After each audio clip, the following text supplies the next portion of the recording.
on everybody, this is dkdynamite, and it's been a long night, but this is my full Easter egg and boss fight guide for Ashes of the Damned in Black Ops 7 Zombies. Definitely stay tuned. As a reminder folks, as more quests do get discovered, expect plenty of videos here on the channel, and of course on detonated.com.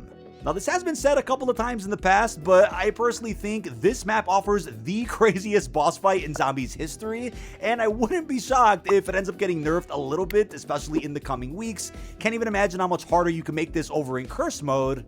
But of course, I'm sure other hyper-optimized meta strategies are going to get discovered in the coming weeks. In that case, expect plenty of follow-up videos and some new shorts. But as far as a go-to loadout does go, I think the Mirage was a real heavy hitter and offered some pretty good critical damage against not just the main enemies throughout the map and during the quest, but especially against the ending boss.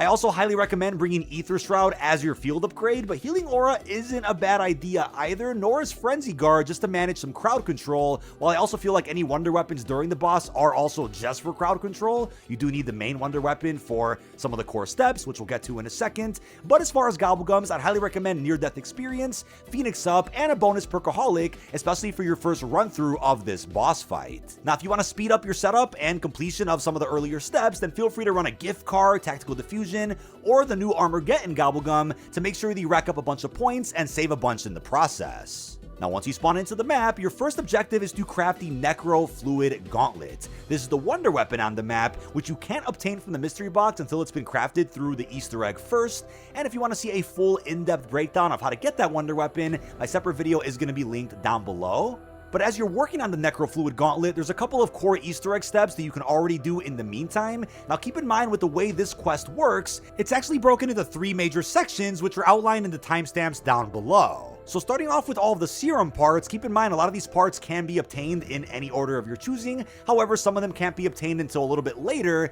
considering you need round 16 to hit so that a Zersa could spawn in, and that bear is absolutely required. So first what you want to do is unlock the Abomination Laser Beam for the Old Tessie Wonder Vehicle. All you have to do is simply kill zombies in the diner until a freezer key drops, pick that up, and open this exact freezer to grab the carcass. Bring it back to the upgrade garage over in Ashwood, and you can go ahead and craft the Abomination Beam. So in between major points of interest within the fog, you may see these big purple crystals which can only be destroyed by using the Abomination Beam. Now the first crystal you destroy will provide you with the Flesh Chunk, and of course a ton of salvage, and possibly even a free wonder weapon.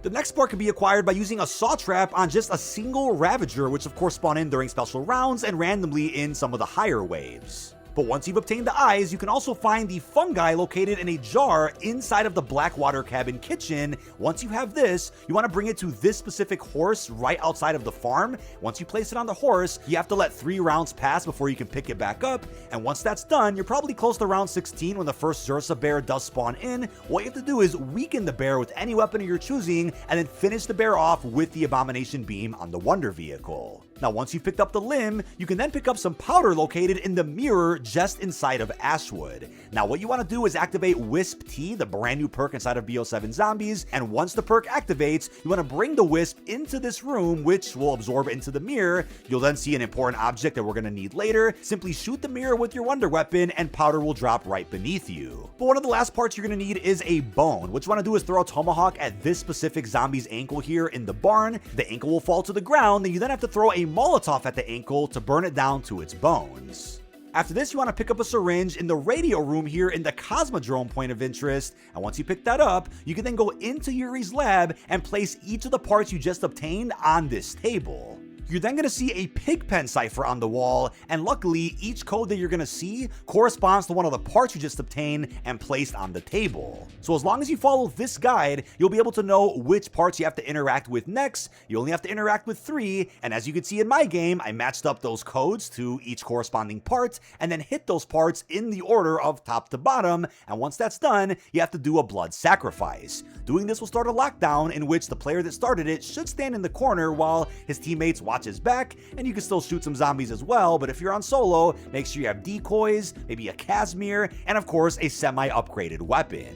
And the Necrofluid is going to do you some good in this room. Keep in mind the person that interacted with that blood isn't going to be able to heal during the duration of this lockdown.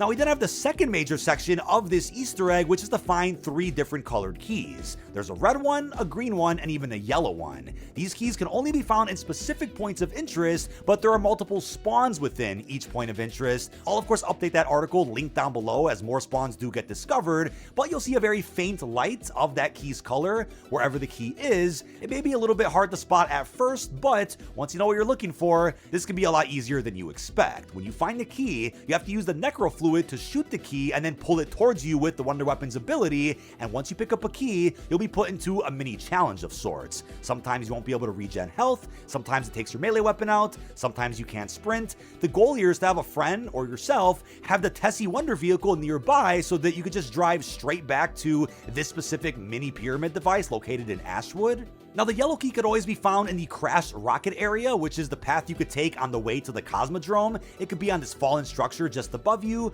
or it could even be on a hill and even in a small room before you enter the Cosmodrome. It seems like there's about 3 spawns per key that we know of so far, but the red one could be found in the Orta Graveyard. This could be inside of a T-Rex skull on a tooth, towards the very front of the graveyard, could even be towards the back of the skull I believe as well, but then there's another T-Rex skull towards the middle of this area, and you'll see it also sitting there on a tooth, if it's gonna be there, and then you'll also find the location behind this Janus security vehicle, just behind the car itself. But we also have the green key, which could be found at the very top of this shipwreck or within a blue shipping container that's slightly open and could even be behind a barrier also at the top of the shipwreck, while there's also a spawn beneath the ship itself in a very awkward spot that you're going to end up spotting because of its glow. Now, as you pick up each key and drive it to Ashwood, you might be wondering, why didn't you just use the jump pads to get to Ashwood faster? Well, when you do that, it actually drops the key. The point is for you to use the Wonder Vehicle to get back to that pyramid device. Now, after you place all 3 keys, a cutscene will begin to play in which you can then enter the third and final section here of the main Easter egg.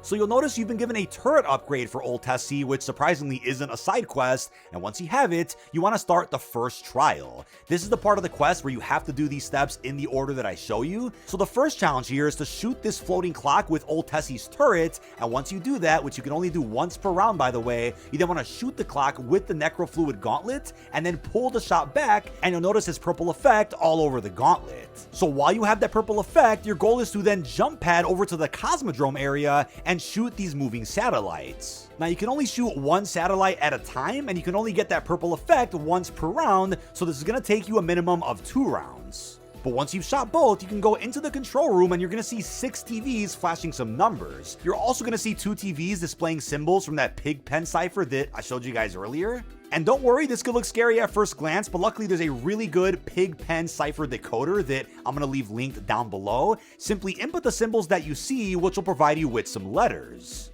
You'll notice there isn't a real starting point by looking at these 2 TVs. Simply enter all the symbols that you see in this decoder and it'll spit out a scrambled word. You then want to unscramble this word if you're a genius and know how, or if you use an unscramble letters site, which will give you all possible words. Right now, the words that have been found include rocket, engine, launch, or even weapon. What you now want to do is use another site that I'll have linked down below, which converts letters into numbers. So in my case, my word was launch, and I got the following numbers, which you're going to see flashing on those TVs towards the left. But keep in mind, for this puzzle, A equals 0, B equals 1, C equals 2. Essentially, a number does correspond with a letter of the alphabet here. Now you have to be quick, but you can use any weapon you want to shoot the red button on each TV when it flashes the correct number. But once that trial's done, the rocket will launch and you can do the second trial over at the diner. And once you're on a round where lightning is constantly striking, you want to shoot that clock in Ashwood with Old Tessie again, suck it up with your necrofluid, and then shoot the clock right above the mechanic shop to pause time. After this, your goal is to revive 3 different zombies here in the diner, which your friends can help you out with. You can each take 1. The first zombie could be revived right next to this red container. Simply beam and then boost into this container to open it. The zombie will be revived and needs to be taken to the red lightning there on top of the gas station.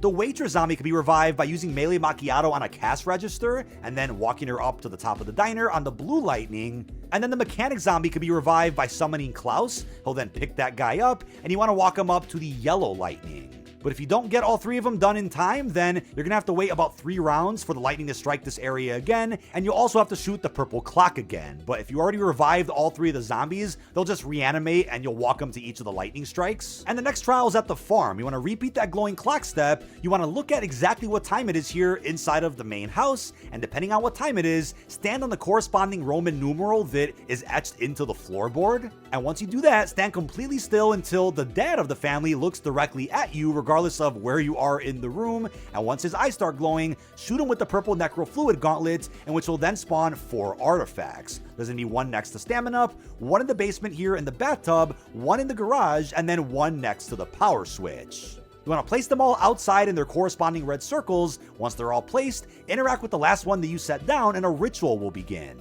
But once you've defended all the artifacts, you can move on to the final trial. So before heading into the Blackwater area, you want to make sure you shoot that purple clock once again, get your necro fluid, and then head over to this wisp right here by the lake, interact with it, then shoot the projector with your purple wonder weapon, and it'll then start playing a projector reel with 4 different locations that you need to keep note of. Now in each of these locations, you'll then find a projector reel which you're going to have to shoot with your necro fluid. You want to make sure you shoot these projector reels in the correct order shown to you on the film.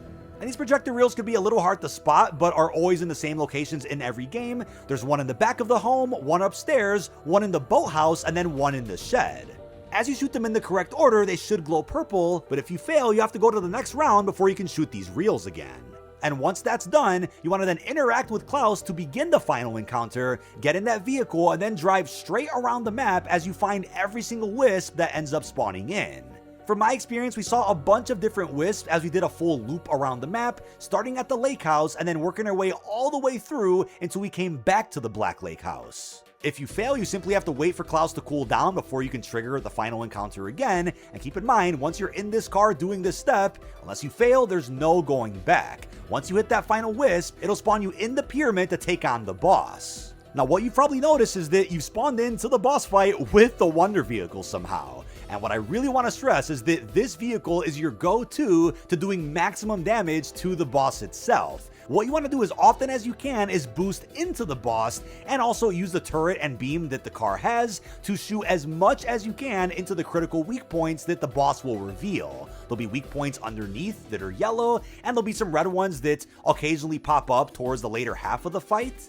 And the best strat that helped us win was just driving in circles around the boss, and if we ever got separated, we made sure to get to those teleporter pads that are also just kind of hidden in the back spaces of this arena, which will teleport you straight back into the Wonder Vehicle. But occasionally the vehicle will get destroyed, which could insta-down you, so that's why near death or Phoenix Up could be helpful, maybe even healing aura. But when the vehicle does get destroyed, throwing decoys, throwing Casimirs or monkeys, or whatever you can really to conceal yourself while you repair the vehicle is going to be a must. You'll also notice some power-ups that you can wall run on if you need them, like a max armor, even a max ammo, but you'll get some free power-ups as you finish certain phases of this fight. Now there's also going to end up being a Beyblade attack that this boss can do. When that happens, make sure you get back into that vehicle, drive through those blue beams of light, before then boosting right back into the boss to destroy the invincibility shield.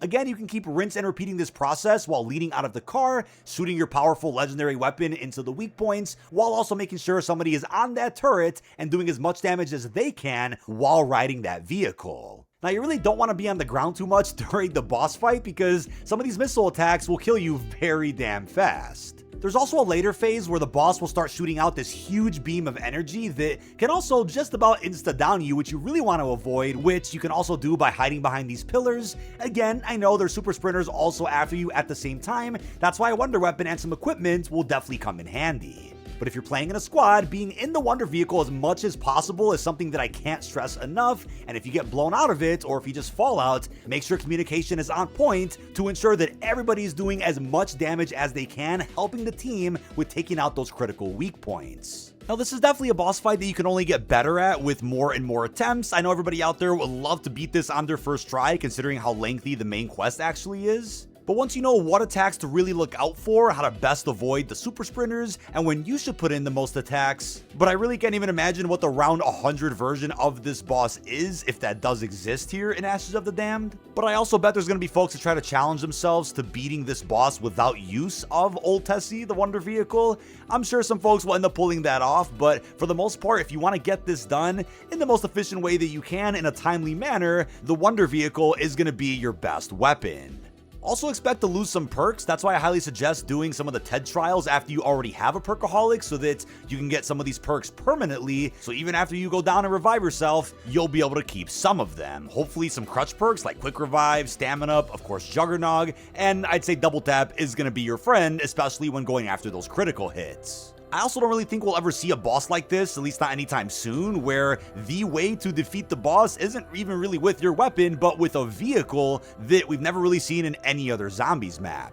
But it did really feel like this boss fight was very unforgiving, especially considering this is the launch map of Black Ops 7. It begs the question if future boss fights will also be on this scale. Now, once you finish the boss, a cutscene will begin to play. You'll unlock this classic operator skin for Dempsey and the ability to play Curse Mode. If you're watching this video after Saturday, November 15th, then Curse Mode is also just unlocked for everybody, regardless if you do beat this Easter egg.